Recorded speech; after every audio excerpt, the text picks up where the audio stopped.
Après 18 années d'un feuilleton épiqué aux multiples rebondissements pour porter à l'écran les aventures de Don Quichotte, le réalisateur britannique et ex-Monty Python Terry Gilliam va enfin pouvoir montrer ce qu'il considère comme l'œuvre de sa vie, dans une projection publique.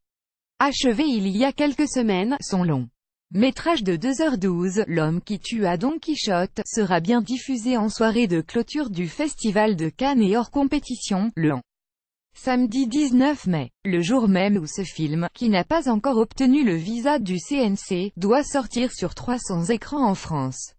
Au cœur d'un imbroglio juridique dantesque, cette œuvre avait fait l'objet d'une demande d'interdiction de sa diffusion cannoise par le producteur portugais Paulo Branco et sa société Alfama Film, qui revendique l'exclusivité des droits sur le film.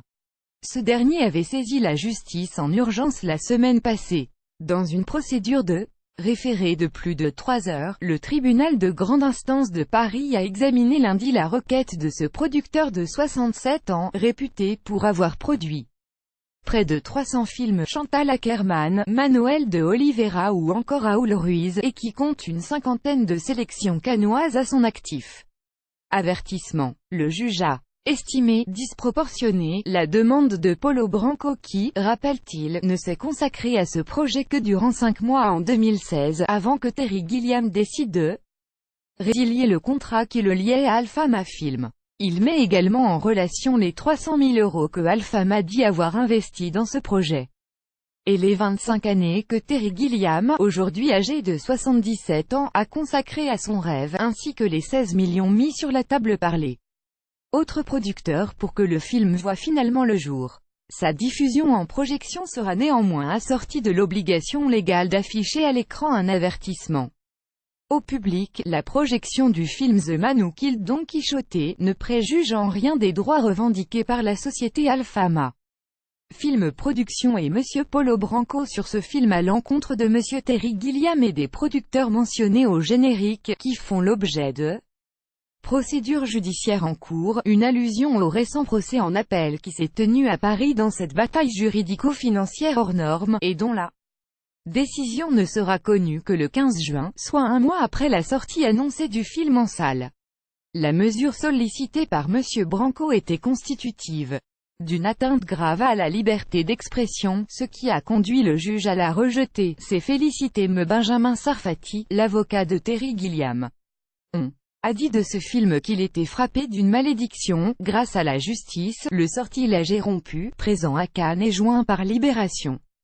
Paulo Branco a pour sa part reconnu une décision sage, qui permet la projection du film mais oblige le festival à reconnaître que les droits du film nous appartiennent. Il dit pourtant être décidé à poursuivre le festival sur le fond en lui réclamant des dommages et intérêts pour avoir forcé cette présentation sans son assentiment. Cette projection servira à quoi, martèle-t-il? Seulement à flatter l'ego de Terry Gilliam et de Thierry Frémaux, délégué général du festival qui a retenu le film NDLR.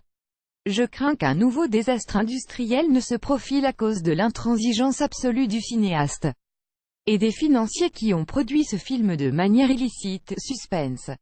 Il reste que l'on ne sait toujours pas si la sortie en salle, prévue simultanément à la diffusion cannoise, lors de la séance de 20 h, samedi 19 mai, aura bien lieu. Pour son distributeur français, la société Ocean Film, qui a déjà engagé, dit-elle, 500 000 € de frais, aucun doute que le CNC accordera son visa.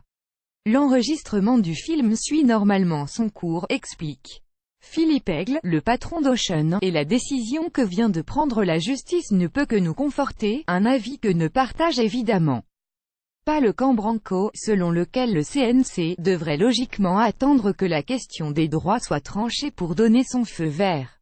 Le suspense continue. Quant à Terry Gilliam, qui a été victime d'une attaque cérébrale en fin de semaine dernière, il a jubilé sur Twitter « Je ne suis pas encore mort, je viens à Cannes ». On l'imaginait mal renoncer au plaisir d'une montée des marches, au terme d'une si longue attente pour son Don Quichotte. Christophe Alix.